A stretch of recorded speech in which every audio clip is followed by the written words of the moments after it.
Well, it was confirmed in Bhagavad Gita, wherein the Lord says, Mam hi partha vyapashritya yetu suf papayonaha sriyo vaishyas tata shu. Those who take shelter in me, though they can all others, women, vaishyas, merchants, and shudras, workers, can attain the supreme destination. Everyone is eligible to become Krishna's devotee. One simply has to be trained according to the approved process. It is the work of Krishna's confidential devotees to turn everyone into a Krishna bhakta. If the confidential devotees do not take up the task of elevating everyone to Krishna consciousness, then who will do it? Those who claim to be devotees but do not engage in Krishna's service to elevate all living creatures to Krishna consciousness are to be considered kanishta adhikaris, people in the lowest stage of devotional service. When one rises to the second platform of devotional service, his business is to propagate Krishna consciousness all over the world. Those who are active in the Krishna consciousness movement should not remain in the neophyte stage but should rise to the platform of preachers, the second platform of devotional service. Devotional service is so enchanting that even the first-class devotees, Uttama Adhikaris, also come down to the second platform to preach and render service to the Lord for the benefit of the whole world. So, this verse states that everyone can become a devotee. Everyone can become attracted to Krishna. In the purport, Srila Prabhupada takes up the theme, well, if everyone can, then devotees, those already in the devotional service of the Lord, they should take that up, take up the mission of the Lord to help others come to Krishna consciousness. And that's why Srila Prabhupada came to the Western world, worked so hard, sent his disciples out once some people came to be his disciples, had them also work hard, wrote books, and had his disciples distribute the books. And that's going on now. What's the reason? Why is all this business of sending everyone out to distribute books? Well, the idea is to, as Srila Prabhupada writes here, the idea is to turn everyone into a Krishna bhakta. And if we don't take up that mission to help others take devotional service, then we remain on the lowest stage of devotional service. So this preaching is for madhyamadhikaris, those who have come to the platform of wanting to uplift the fallen, the kanishta adhikaris. They're only interested in their own advancement. Archaya veva haraye puja yashadhaye hate natadchanyeshu bhakteshu sabhakta prakrita smitaha.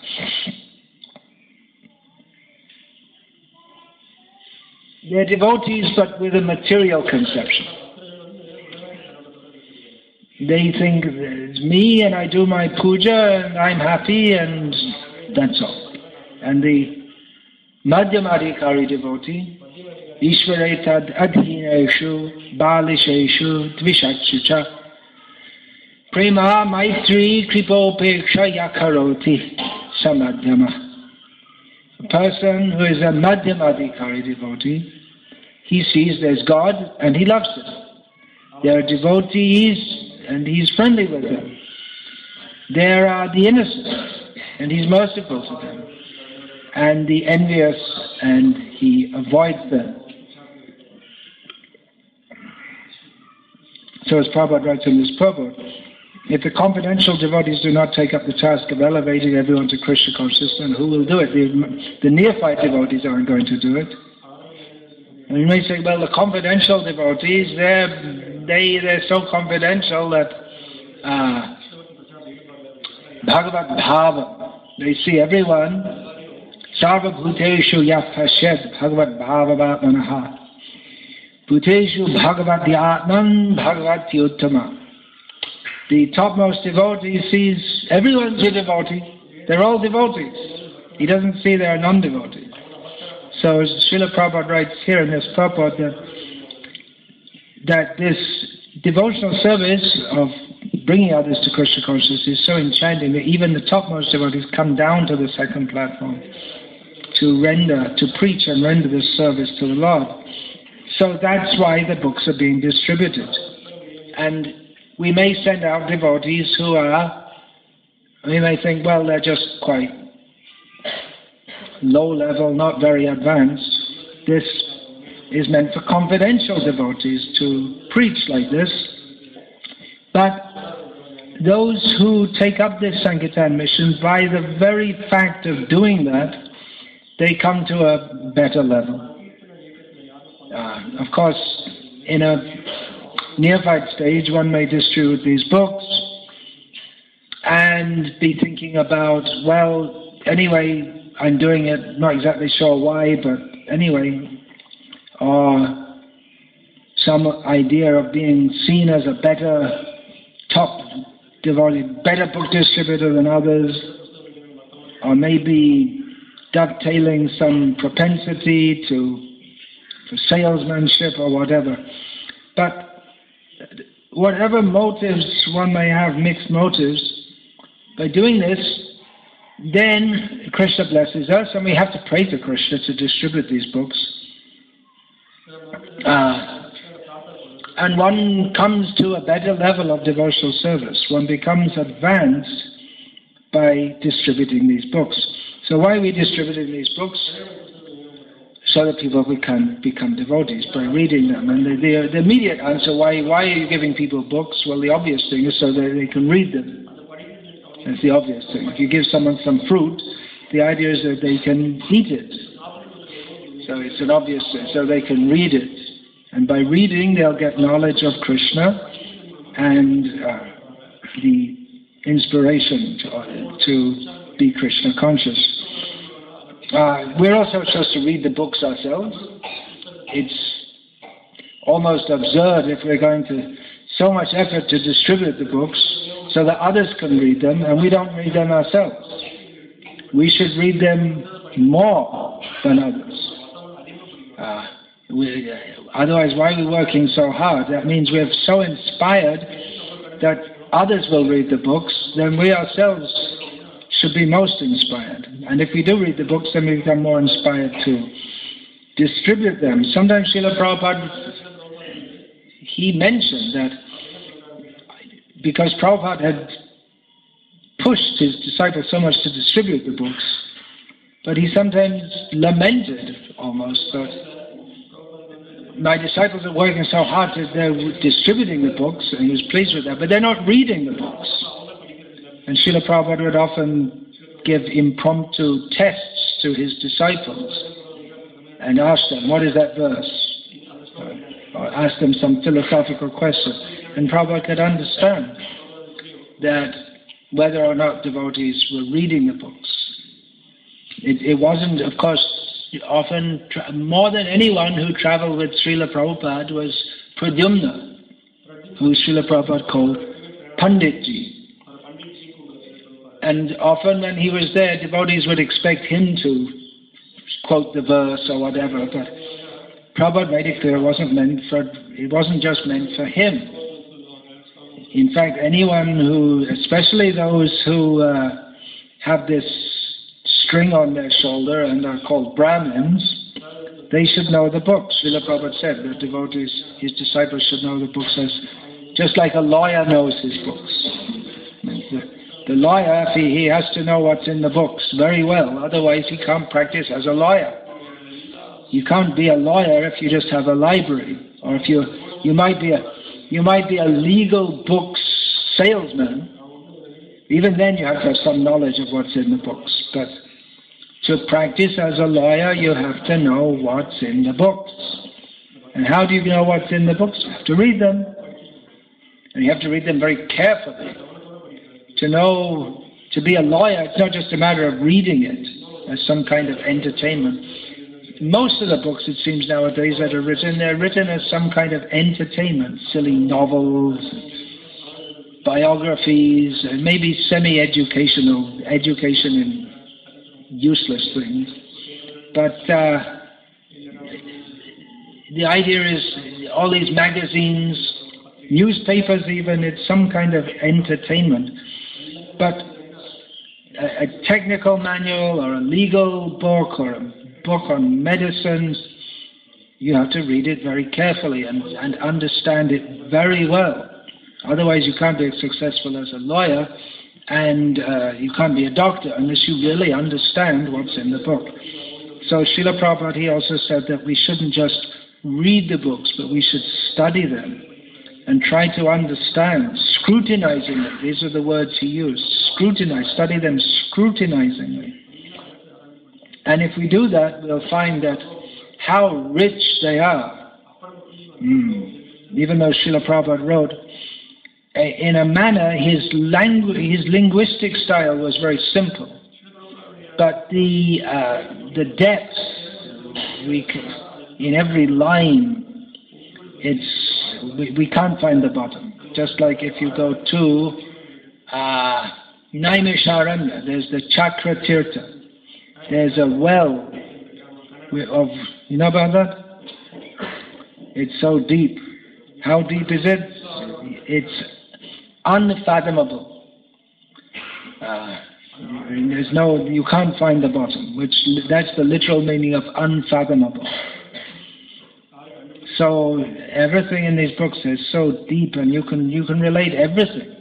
You can find everything in the world is described through the lens of these books. We can understand everything and therefore become Shastra Chakshu. Have this Shastra as our eyes, Jnana Chakshu. These different words are used.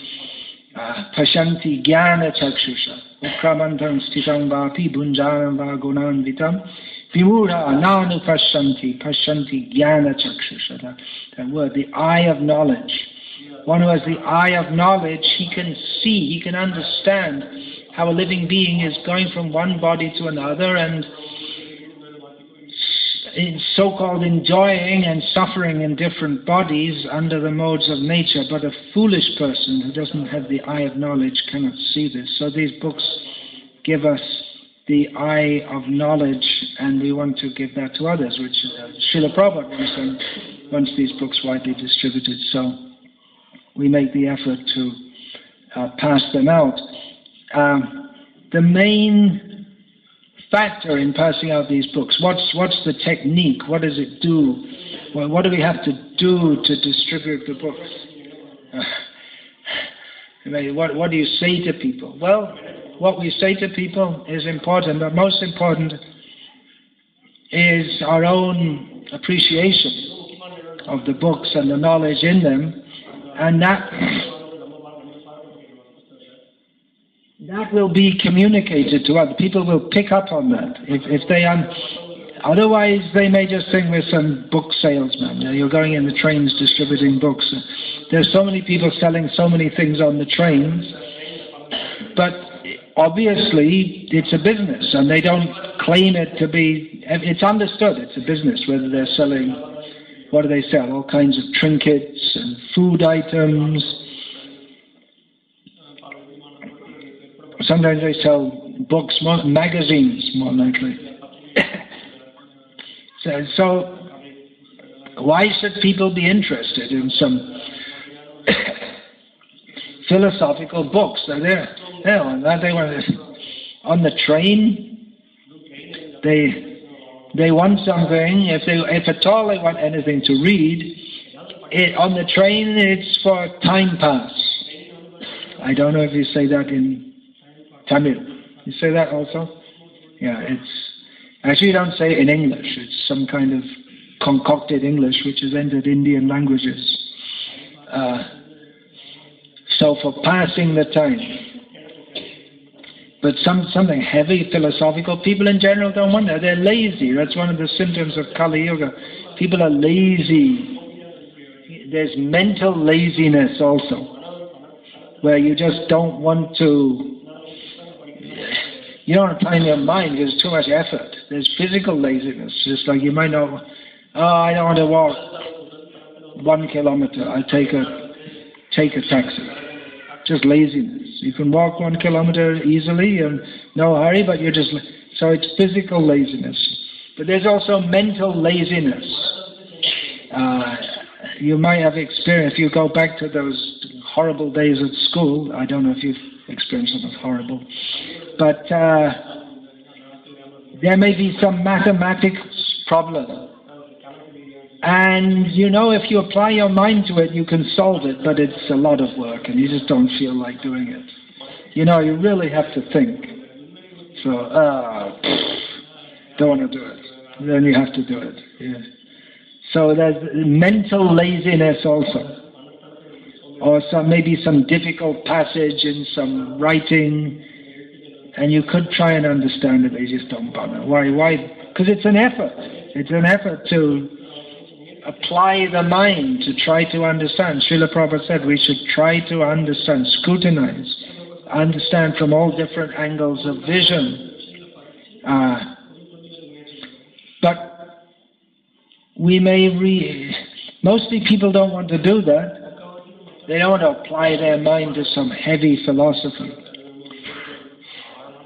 In the Western world, they have these parties, and the whole idea is, or anyone, you just meet someone, just like you meet someone, just like on a plane, and if you're in the Western country, someone might start talking to you, especially in America, not so much in Europe.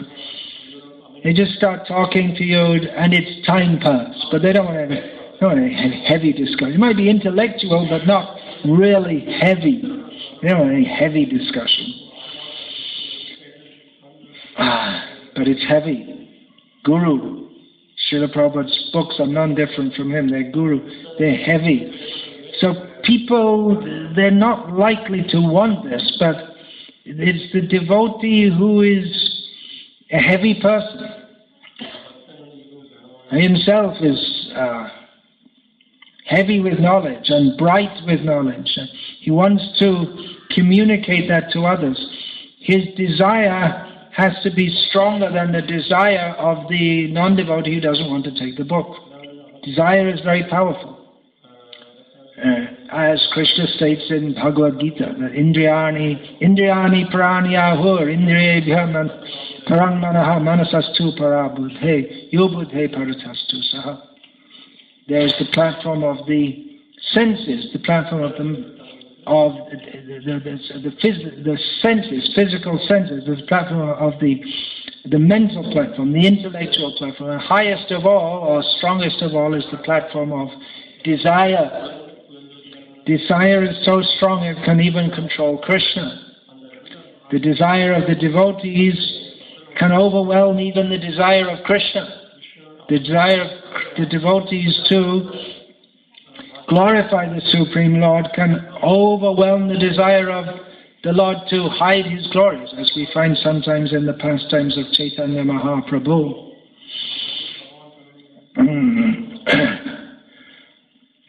The desire is very strong.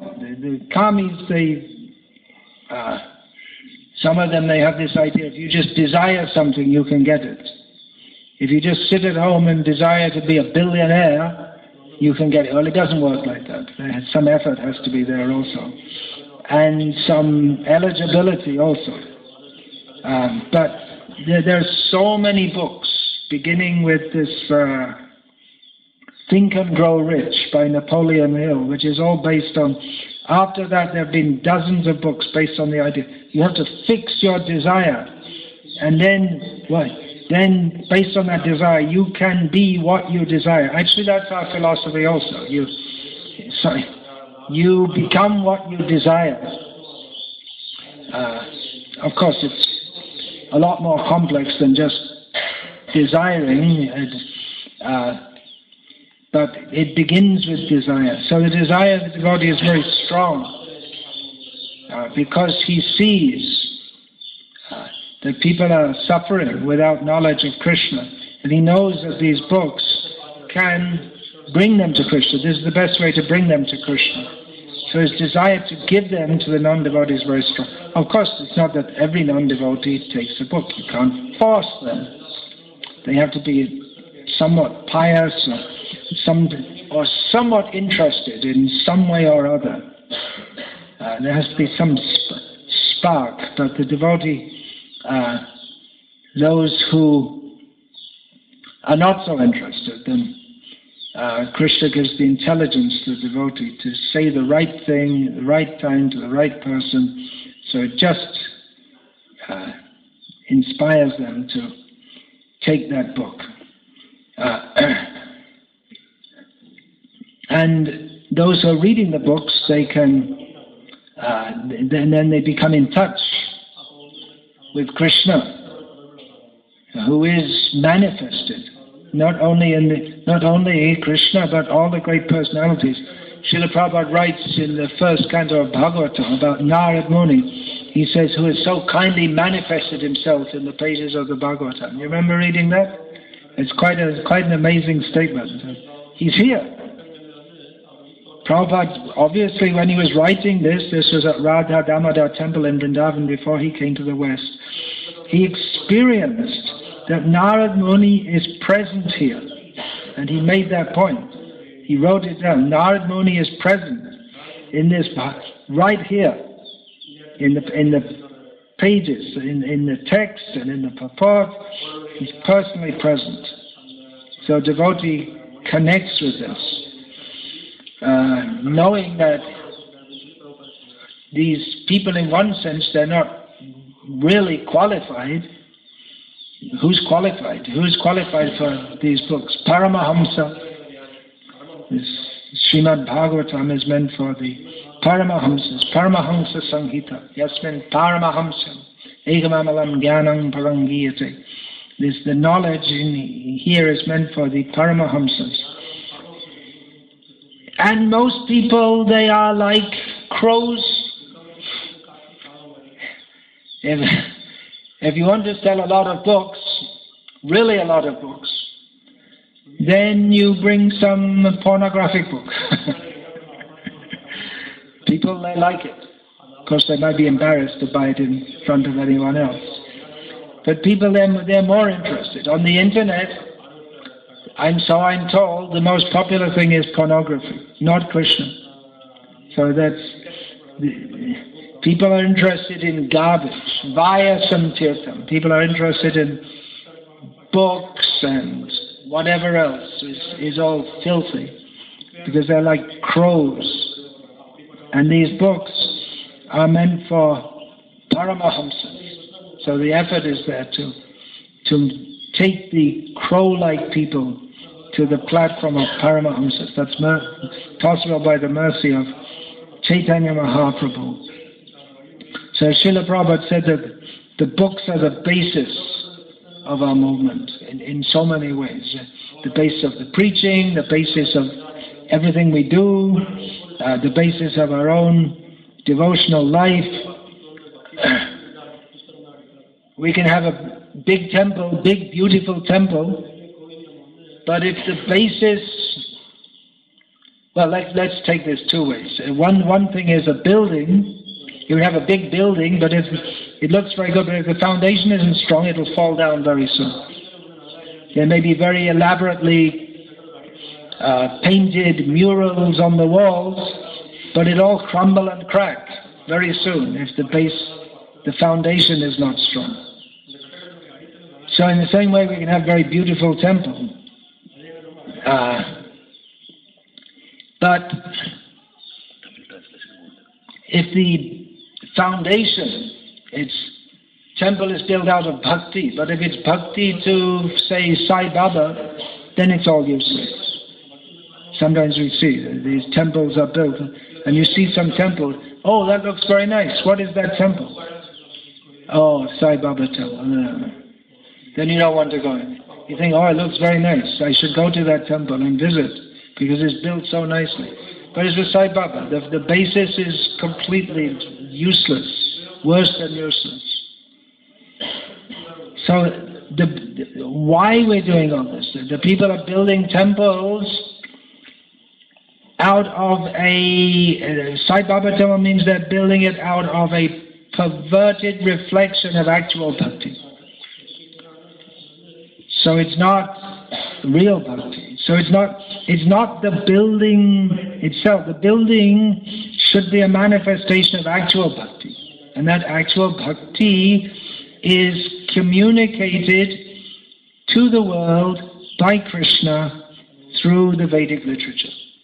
And through the devotees, of course, they are the mouthpiece of the Vedic literature. But the Shastra is the basis. Guru, Sadhu, Shastra. The sadhus and the gurus, they're the ones who deliver the Shastra, but it's the Shastra which is the center. Otherwise one can be a guru or a sadhu or the same thing. If you don't have a Shastric basis, then you're not really a guru or a sadhu. The Shastra is the center.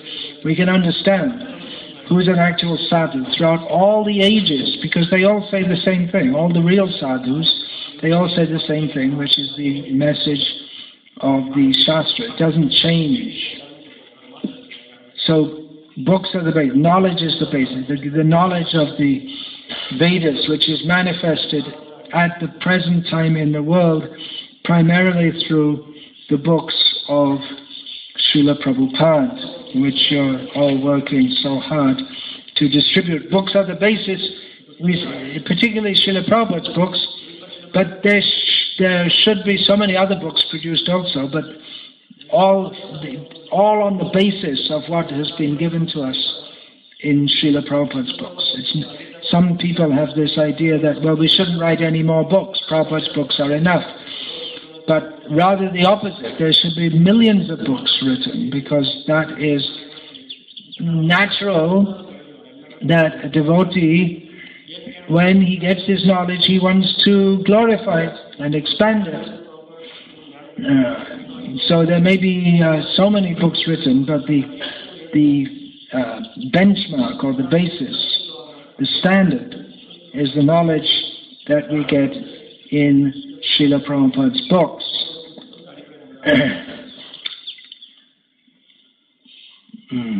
Another way, there's so many ways the books are the basis, is that we have these classes every day in these temples on Srila Prabhupada's order, and again, books are the basis.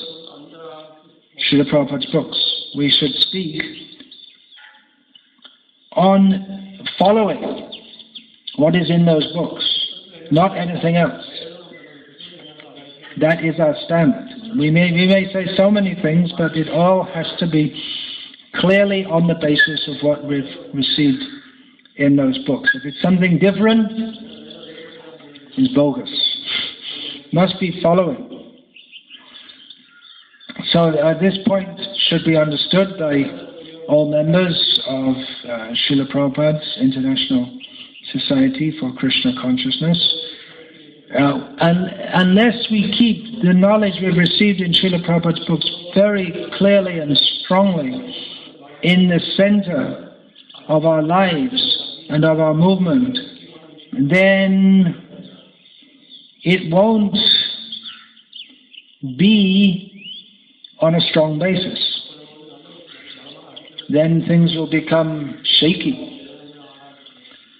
Then we won't get the purity that's required to be Krishna conscious and to spread Krishna consciousness.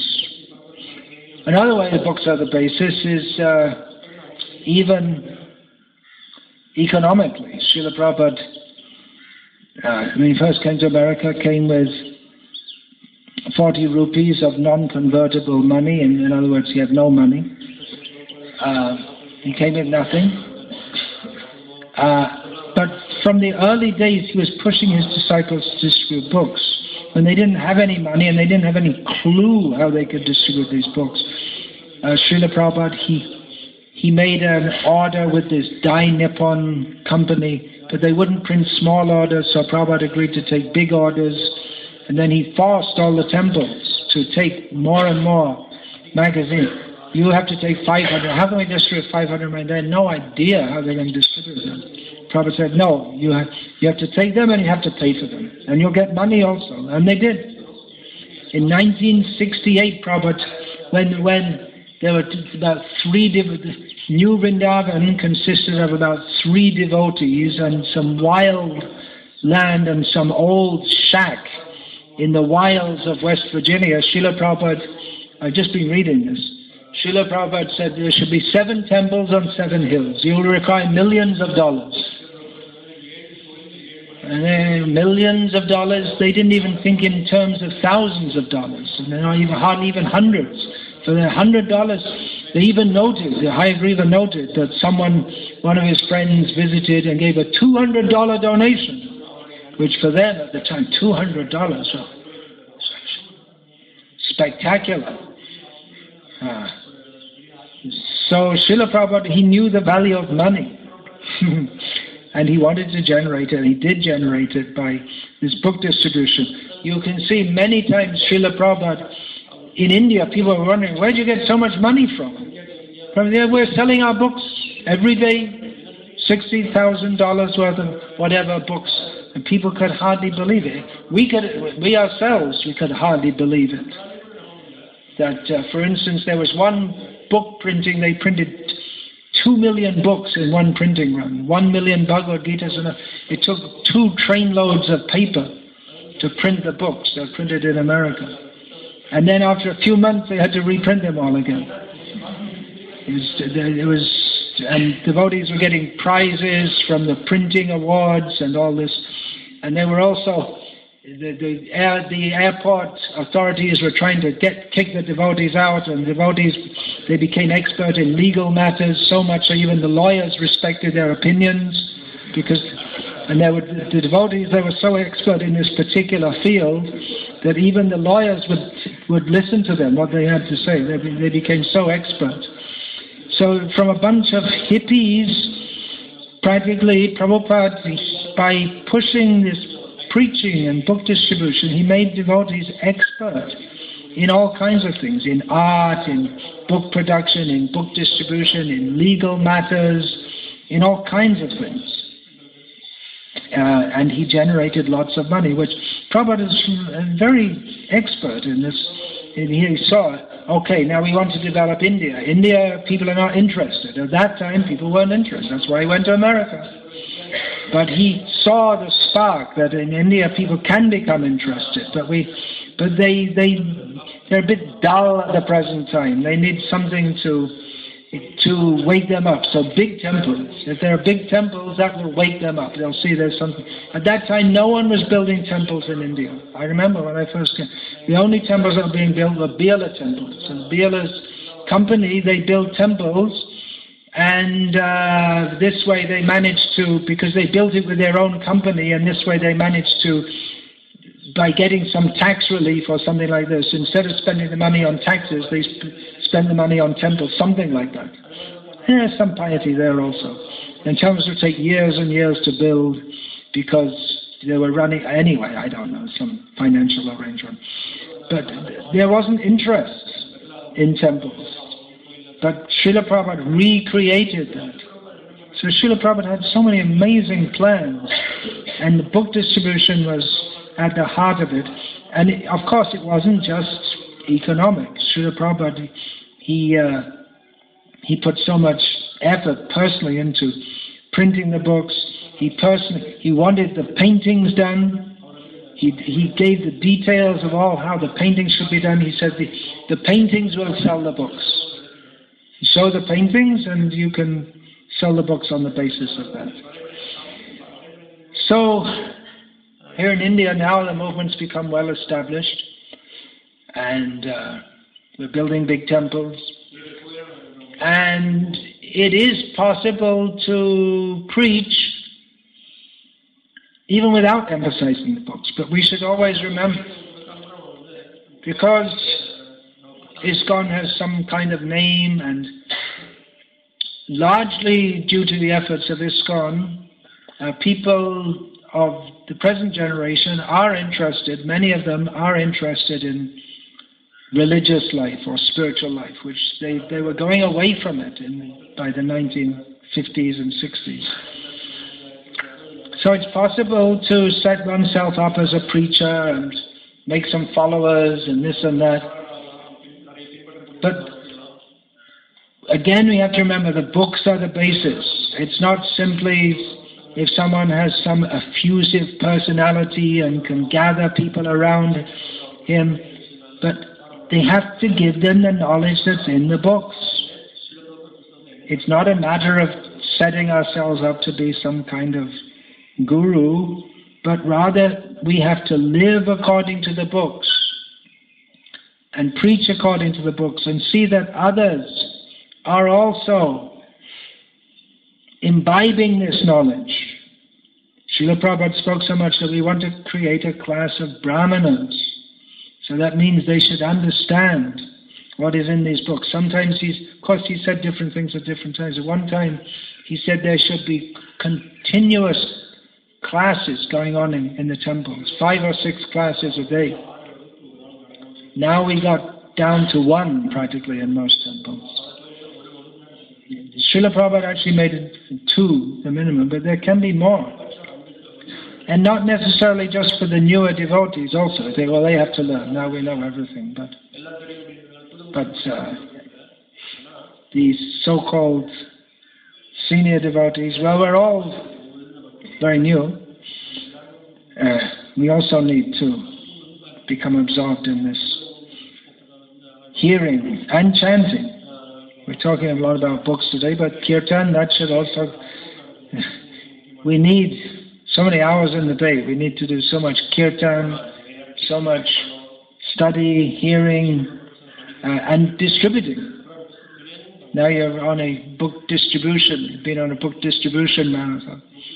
But you also need a book study marathon and a kirtan marathon, everything. Yeah. Our whole life should be a marathon, just like Srila Prabhupada's life. It's intensely absorbed in, even when he didn't have any movement, when he was in India, he was living in Vrindavan, writing books, going to Delhi, getting them printed, working so hard. There was no one there saying, Jai, and giving him a prize and nothing. No one knew, no one understood. There might have been a few who appreciated to some extent, but he was going on with the spiritual energy of wanting to please his spiritual master and to deliver the suffering people of the world. And he saw this is the means to do it. He got that idea from his guru. He said, I learned the basics of devotional service at home from my father, but the main thing, the special thing I learned from my guru, is what's he going to learn? Already at home, Prabhupada was already steeped in Krishna consciousness from his own father. Then what's he going to get from a guru? He learned from his guru the importance of books. If you ever get money, print books. Bhaktisiddhanta Saraswati Thakur told him. So he was very enthusiastic, and he himself would study, translate, print, and then as he made disciples that distributed also. So those who are on book distribution, they also get intelligence, how to do things, how to deal with people. Even materially, it's a great training. The people, they spend so much money to go to these personality development courses. We'll take you out on book distribution. Automatically, you have to learn how to deal with all different people and overcome any shyness or any such thing. Of course, for ladies, shyness is a good quality, and to be brash is not a good quality for anyone.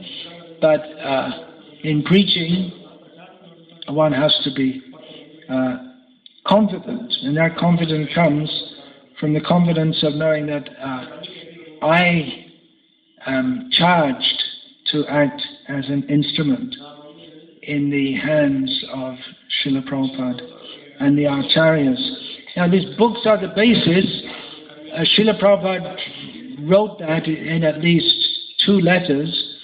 There's also a very well-known saying in our movement, books are the basis, preaching is the essence, utility is the principle, and purity is the force, which many devotees think Srila Prabhupada made up this saying, but actually he didn't. We find from one of the transcribed conversations of Srila Prabhupada that it was written in Chinese, and one of Srila Prabhupada's disciples or someone had translated that from Chinese. And they showed it to Prabhupada, and because they thought this very well fits Prabhupada's mission. But Prabhupada accepted it in as much as we used to have these Sankirtan newsletters. You can't imagine those growing up in the present day, but where everything's on the internet. But we used to have to send our scores, our book distribution results, every week to Los Angeles. How would that be sent? I think Telex had started by that time. You don't even know what, can't imagine Telex. It's such, at the time it was cutting edge technology, and now it's just forgotten. You type something in and it comes out as ticker tape at the other end, and it seems most primitive now. And then one devotee would compile all the scores, make a newsletter and send it by post to all the temples in the world, and to Srila Prabhupada, wherever he was. And at the top it was written, books are the basis, preaching is the essence, utility is the principle, purity is the force. So, although Srila Prabhupada didn't personally state this, he did state books as the basis.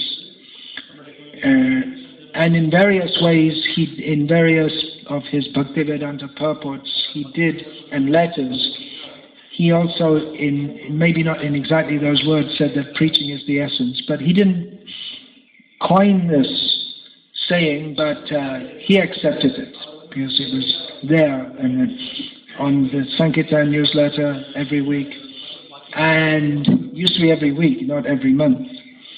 And Shrutadev Prabhu was doing that. He was, and it was often quoted in Vyasa Puja offerings to Srila Prabhupada also. So preaching is the essence. Now, Srila Prabhupada said, I'll read this. Know for certain that there is no better way to preach Krishna consciousness than through the distribution of my books. So that's very clear, but that doesn't mean that there shouldn't be other forms of preaching also. There's another saying that when Prabhupada wrote to Bhagavan, who was one of the best speakers in our movement, there were some really good speakers, and at one time it almost seemed to be there was a competition, who's the best speaker of all. It became a little mundane, actually.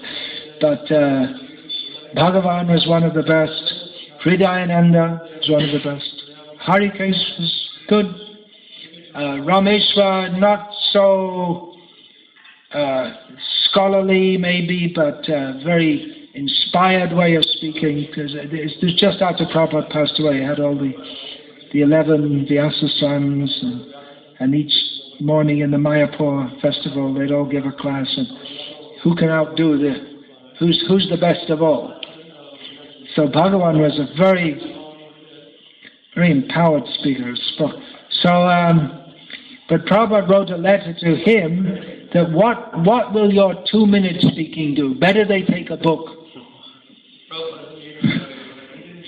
He was no doubt a very good preacher, impressive.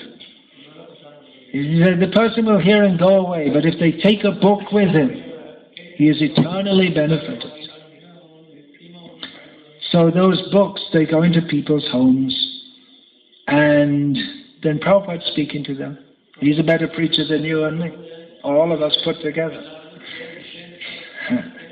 And the books stay, and they have their effect. They have their effect.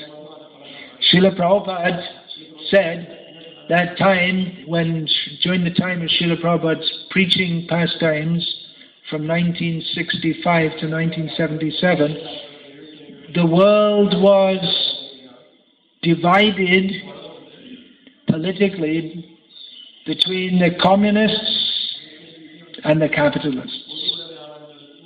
And the communists seemed to be very dangerous to the Western world. And probably the communists thought the capitalists are very dangerous. But Srila Prabhupada said, if you distribute, and there was this idea that nuclear war is inevitable, sooner or later. Prabhupada said, if you distribute these books in Russia, the nuclear war will be averted. And that started, and actually the nuclear war between the Eastern Bloc and the NATO powers was averted. At the present time, but it seemed very difficult. How are you going to distribute books in the communist countries where it's very difficult to do? Everything is so controlled. Printing press, even a photocopy machine, it's strictly controlled by the government because they don't want people printing anything which they consider seditious. It was different to the Western world, where at the same time in the Western world they were destroying all barriers to any kind of censorship, and it became okay to have dramas with naked people. The hair drama became very famous. You had the chanting of Hare Krishna with naked people, whole stage full of naked people chanting Hare Krishna. And there were so many things going on. There was this Oz magazine, which was considered lewd and vulgar, and there were court cases. Why are you having naked women in the magazine? They won the court case. All censorship was going in the West. That you can do anything, say anything, whatever you like.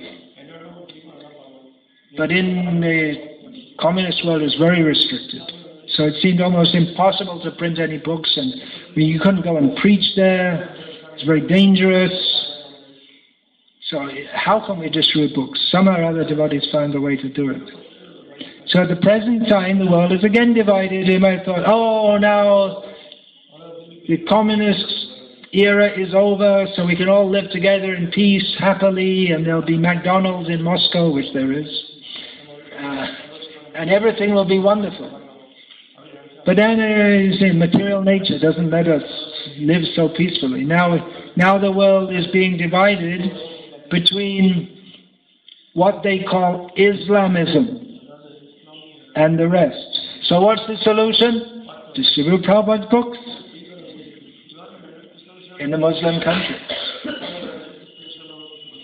You can't do it. Well, somehow or other, if we do it, it will have its effect. It can be very dangerous. Devotees were doing that in the 1980s, even before all this Islamism came up, and it was very dangerous.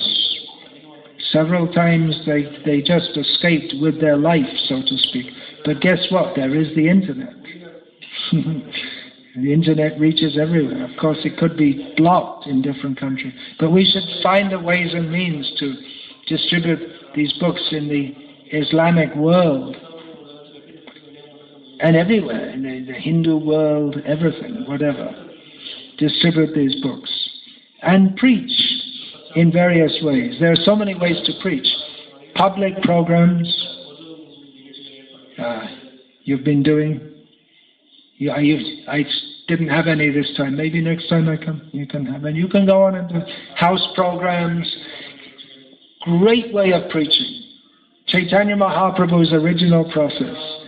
Just go in the streets and chant Hare Krishna. It's amazing.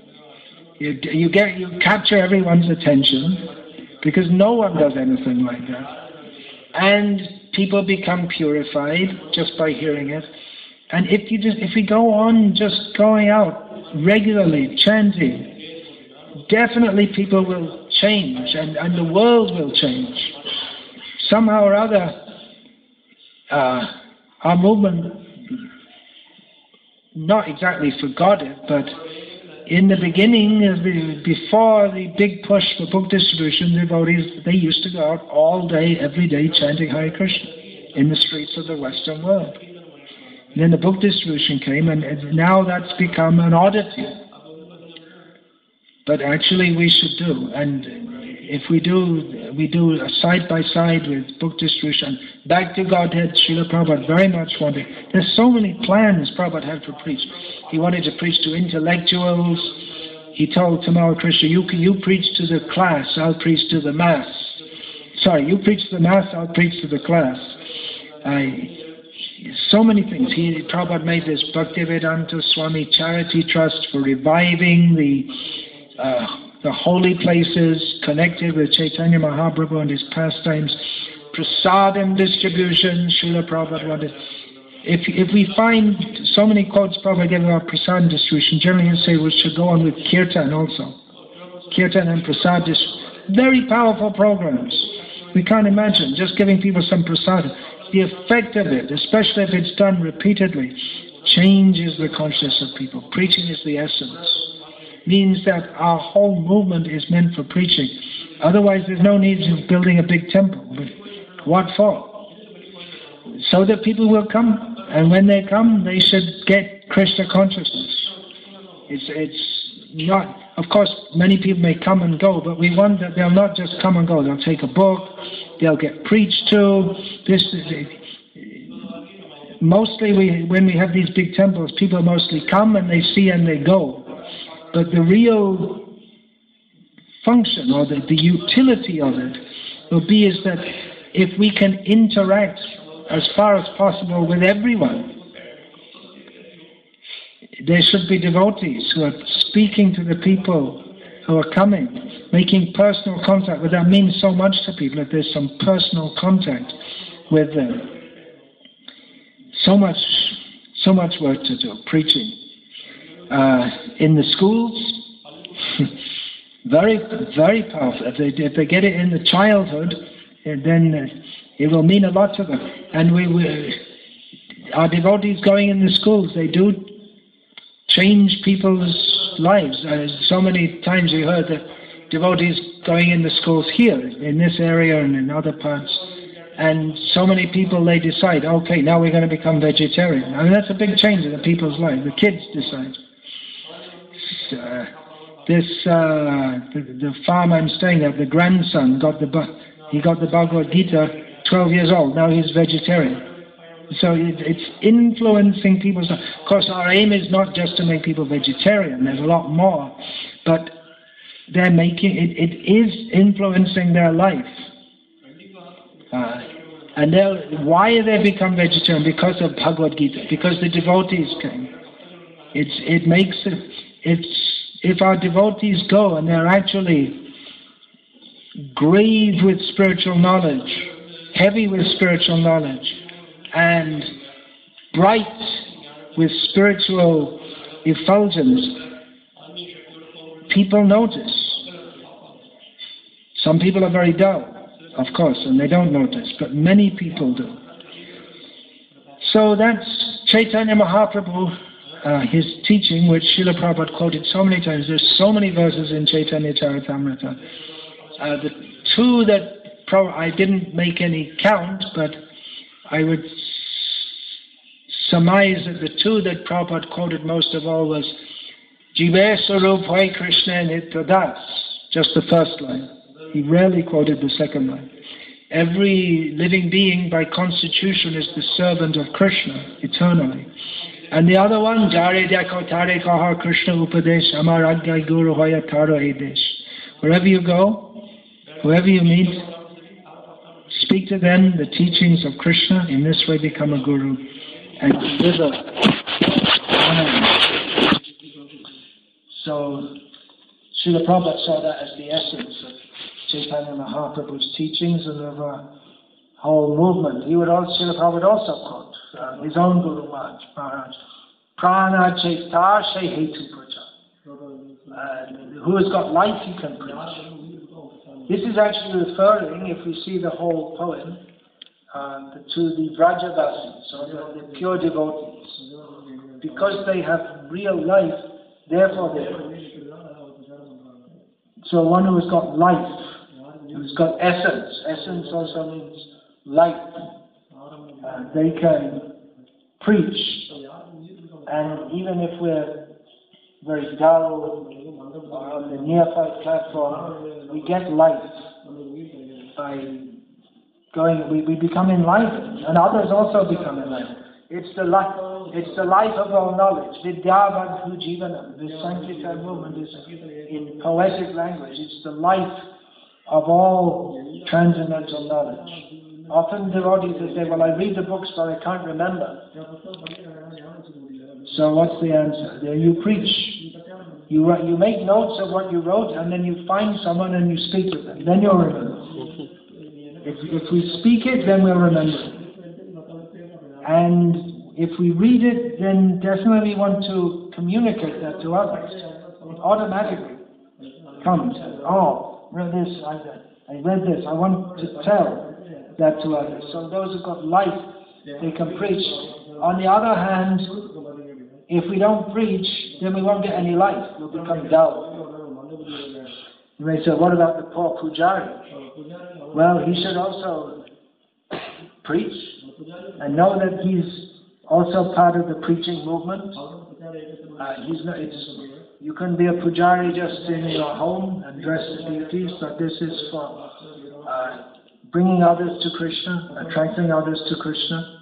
Pujaris should also go out and they should also speak. Prabhupada also said that the pujaris, they should speak to the people who are coming to the temple, instruct them, they should bow down to the deities, all these other things. So that our movement is a dynamic preaching movement.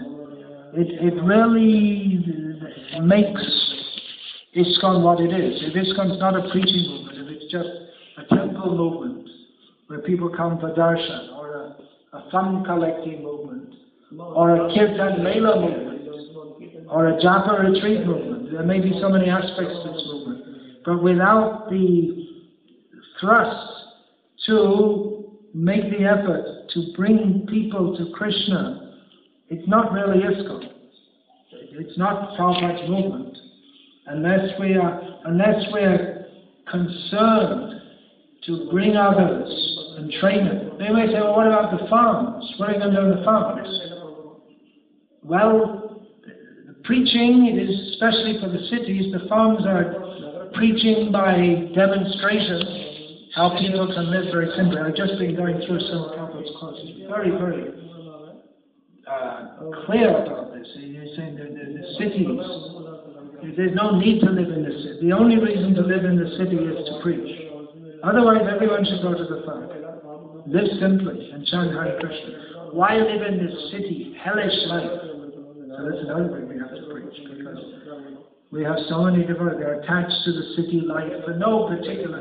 If you're going to be a devotee, then you should be attached to doing whatever is required to be Krishna conscious. There's no real reason to live in the city, unless one is very much involved in the preaching mission. Otherwise, it's just material attachment, and we don't make proper advancement. And then we're thinking, oh, I have to send my children to a good school so they get a good education, so they can also get a job. And you get all these nonsense ideas which are actually dragging down our movement by bringing in this neophyte mentality. So this movement is meant for preaching, so all the temple construction, deity worship, whatever it is, all the management or whatever, it's all just so that we can nourish the devotees who have come to our movement and to spread that to others. We should remember these two things. Janma sartha kari karo karo upaka. Make our own life successful and help others. So both things should be there. Both things must be there. If we're so much concerned with preaching that we ourselves don't think that it's important to develop ourselves, then our preaching will be very shallow. And sometimes we see that some devotees, they stress so much, preach, bring more, and that's all they're interested, bring more. But there's no personal development. We belong ourselves in Krishna consciousness and see that others, we're not just bringing them in, but we have to bring them up also. Not that, okay, we brought someone in, the only thing you have to train him is to stick his hand in his bead bag and mumble something and move his beads around 16 times, and to go out and bring more people to do the same thing. But rather we should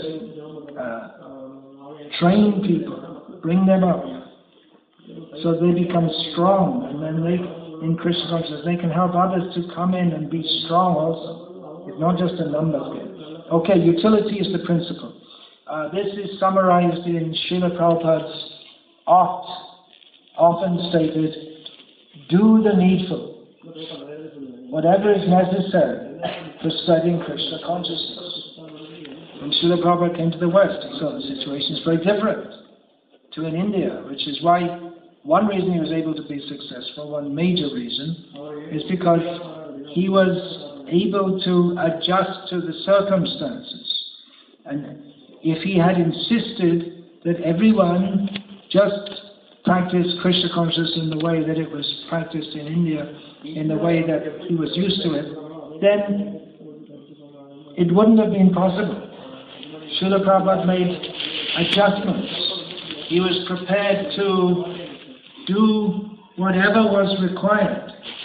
One sensational thing which Srila Prabhupada did was to have young men and women living in the same building in the ashram. Ashram in India means men, or there might be women's ashrams, but that's not considered that's unusual, not considered something very good in general.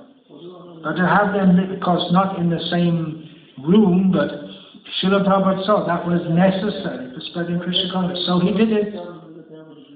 He was criticized for it, but he did it because he saw this was necessary for spreading Krishna consciousness. When he came to the West, he had no place to stay. He was just staying with people who were meat eaters. They kept meat in the fridge, so Prabhupada had to keep his food in the fridge also. Later on, there'd be no question, but in the beginning he had to do it. For the sake of preaching, he had to do it.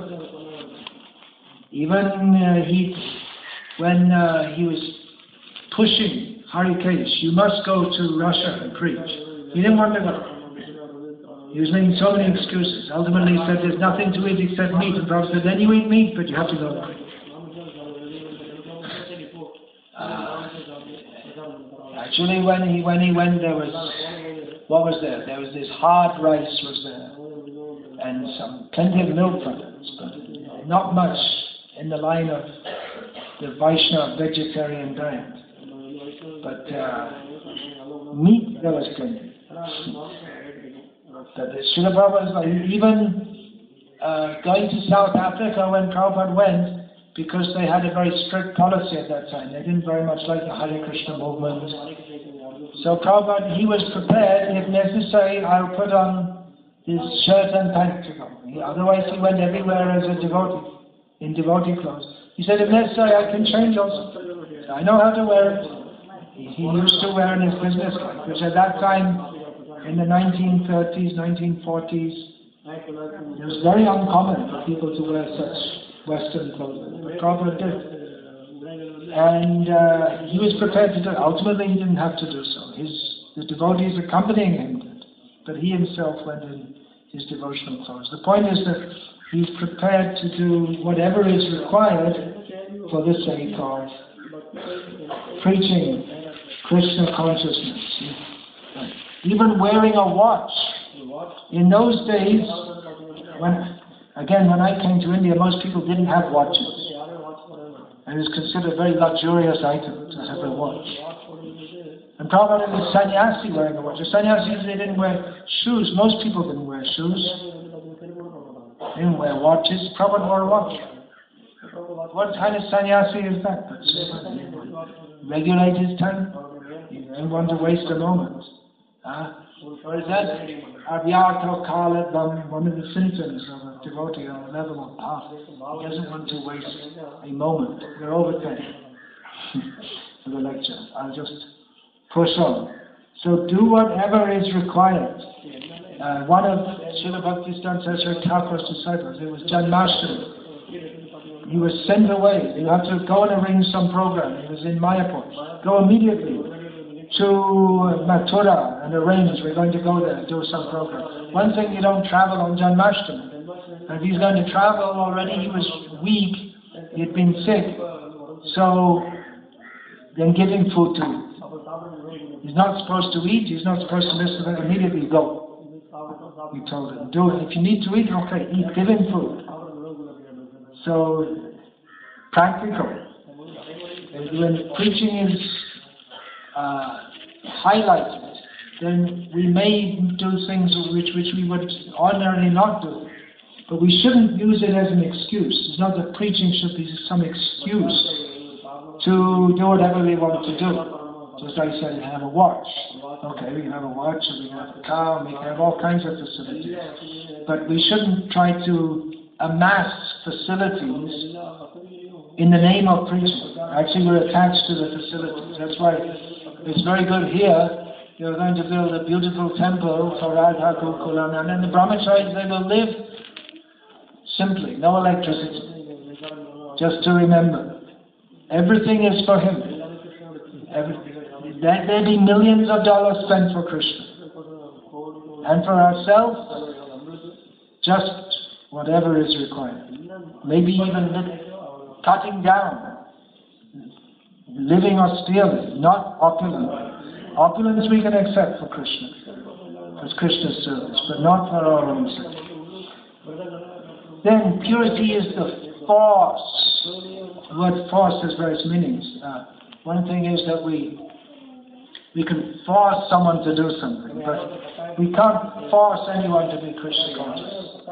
So here force means the power, the energy that we get to preach Krishna consciousness comes from purity. And although purity in one sense means to be, or in the fullest sense means to be free of all material desires, but Srila Prabhupada in many, many letters, he emphasized that to maintain the purity of our movement, he didn't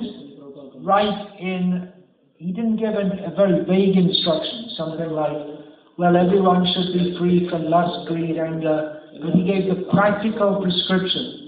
Everyone should chant 16 rounds minimum of the Hare Krishna mantra, and they should follow the regulated principles. They should rise early, follow the temple programs. This was the practical means of maintaining purity, not something vague. Of course, if we say we should all be free from lust, greed, anger, personal desire, personal attachments, that's true. But the practical means that Srila Prabhupada gave was to follow this program of being fully absorbed in Krishna's service. That 16 rounds, 4 regulated principles, temple programs, reading the books, always engaged in Krishna service. That will maintain purity. So we get purity, or the energy to go on in Krishna consciousness.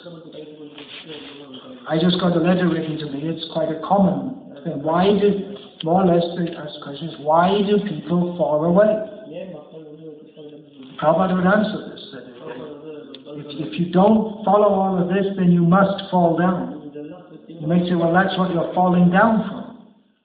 Fall down means to stop doing those things. But if we stop doing those things, then we're in a very dangerous situation. If we do these things, then we get energy and strength. Of course, you have to be careful also in so many ways. It's not that I can just follow the program and then do all nonsense. We have to be very careful. It's just like if you eat healthy foods, you become nourished and strong. If you eat poison, you become sick. Nowadays, a lot of the food that we eat is poison also. It has nourishing qualities, but poison also because of the preservatives or whatever. So whatever we eat, it affects us. It's also true, whatever we hear, it affects us. Whatever we see, it affects us. Maybe not so much physically, but on the psychological level. So if we associate with non-devotees, then we'll be affected by that. If we associate with Mayavadis, then we'll start to think, what they're saying is true. So Chaitanya Mahaprabhu warned, Asat Sangha Tyag, Hey Vaishnavacha, Sri Sangi Rekha Sadhu, Krishna Bhakta. He said that when he was asked, what is the proper behavior of Vaishnava? He said, the first symbol of a Vaishnava is that he gives up bad association. Then he defined what is that bad association. One is called a Stri Sangi, which literally means one who likes to associate with women. In a broader sense, it means someone who is interested in material enjoyment.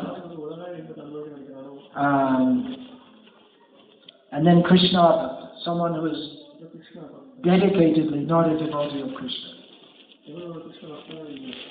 That may mean he's not a materialist, but he's maybe a Mayavadi. He's not materialist, not interested in material enjoyment, but he's not a devotee of Krishna. He's committedly not a devotee of Krishna.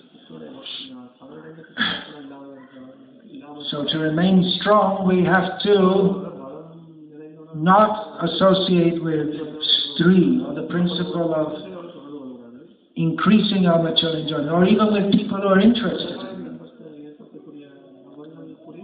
There are so many materialistic people, there's so many materialistic ideas. All their idea is how to enjoy this world. We have to be aloof from that. And also in our movement, we have to be aloof from this Stri Sangha. Means man and woman mixing is very prominent in the modern world, but that destroys spiritual life, free mixing. It destroys even material life. People are not happy by allowing this free mixing of men and women. They think they'll become happy, but actually their mind is just becoming more and more disturbed. So in our movement, we should be very strict about this. There should be no free mixing. Even grihastas, they should be very careful, even with their own wives, what to speak of with others' wives. There should be no divorce. All these things are all take away from our purity. Then we lose the force. If we give it, okay, just relax. Don't relax. In this department, don't relax. If we relax, then we're finished. Because Maya doesn't relax.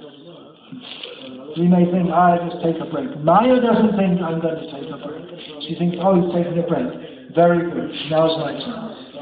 And as long as we stick very carefully to the program, that is our kavach, that is our armor. Sometimes devotees become very interested to get some different kinds of mantras that will protect them. The chanting of the Hare Krishna mantra, following the standard program that we have, this is our best protection from all that is Maya. That gives us strength to resist the charms of Maya, and also to prevail, to invade, to break through other people's kavach, their false ego, which prevents them from becoming Krishna conscious, to break through that and to communicate Krishna consciousness to them. Purity gives us the force. Purity means Krishna consciousness. So that we're actually meditating on Srila Prabhupada and his mission and how to spread it. That gives us the force to preach Krishna consciousness, to remain strong and to preach also. And again, the books are the basis.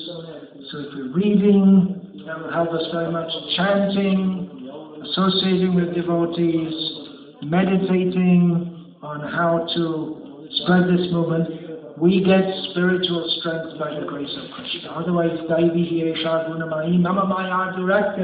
Maya is very difficult to overcome. Maya is much more powerful than us. She is one of the Shaktis of Krishna. We are also, but we are Tatashtasha. We are somewhere in between. We can be in Maya, or we can either be in Maya or we can be under the shelter of Krishna. How can we be under the shelter of Krishna?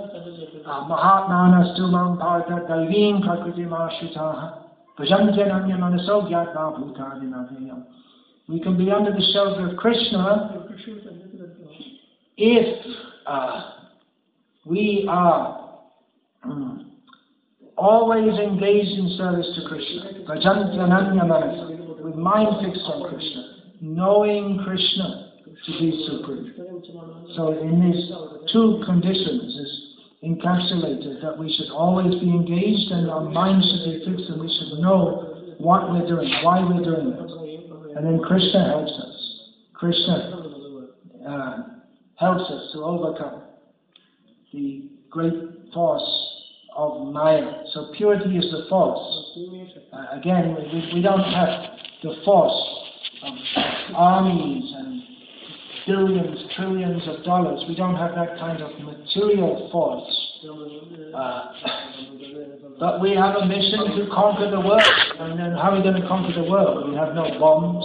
We have no tanks. We have no guns. Well, we have bombs. We have spiritual bombs in the form of Srila Prabhupada. And this spiritual energy is more powerful than the material energy. It takes a huge arrangement to conquer some nation. Even you see some nation may attack another nation and they have a big army and air force and navy and intelligence services and so many things. It's a big arrangement. So we also need a big arrangement, but for the preaching movement, but we should remember that ultimately we're not interested in all these complex arrangements. We're not interested in the arrangements for the sake of it. Our movement is based on hearing and chanting about Krishna and communicating that to others. If we have the motive to do so, that will give us the force, that will give us the energy by which we can bring others to Krishna consciousness. Even Prabhupada said, I will consider my mission successful if even one person becomes a pure devotee. Srila Prabhupada certainly had a lot of energy. Purity is the force. How is Srila Prabhupada able to do what he did? Purity is the force.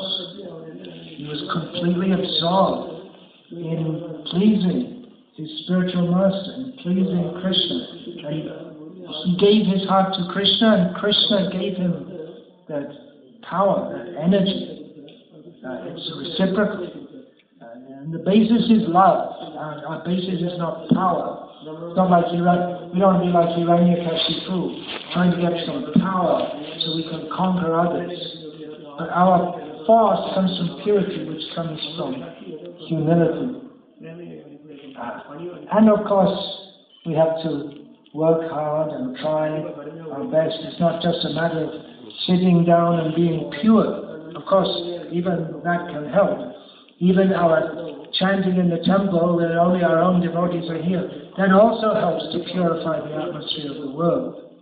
Even our chanting our japa. So we should induce others to do so also.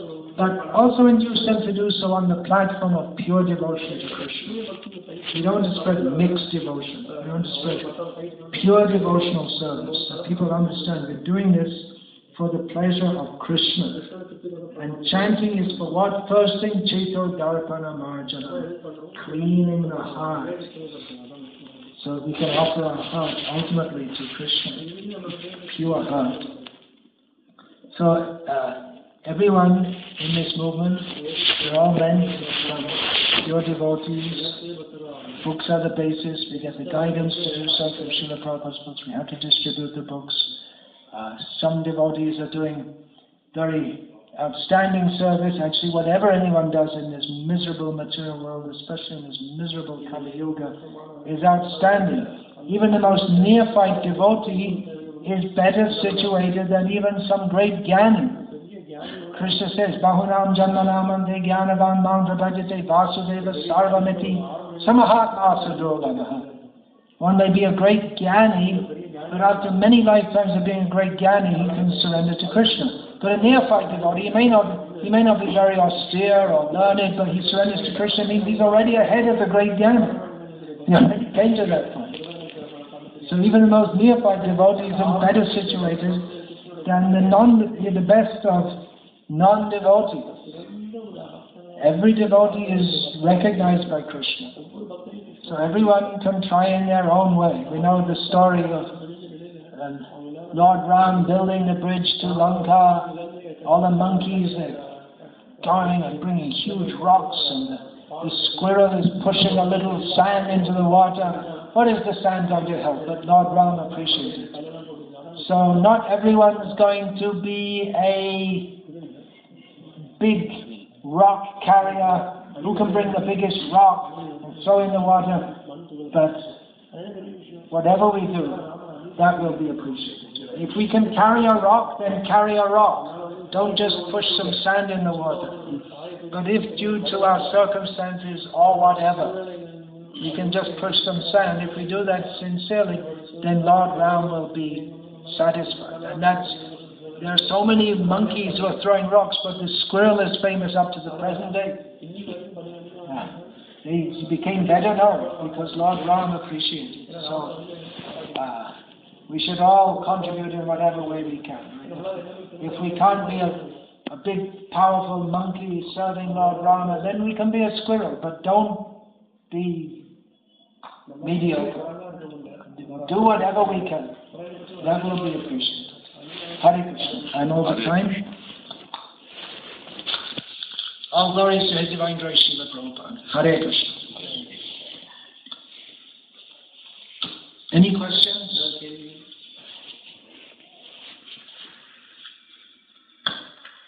No, everything clear. All right. Jai. Hare Krishna. All glories to Srila Prabhupada. Hare Krishna.